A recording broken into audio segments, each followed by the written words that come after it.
Hey there!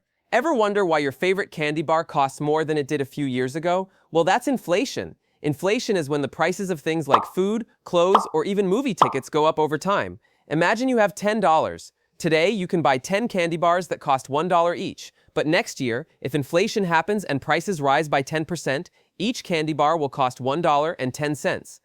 Now, your $10 only buys about 9 candy bars. Bummer, right?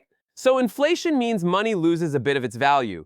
You need more money to buy the same stuff. But why does inflation happen? Well, it's usually because of three main reasons. More money in the system. When there's more money floating around but the same amount of things to buy, prices go up. It's like if everyone wants the same limited pizza, the price gets higher.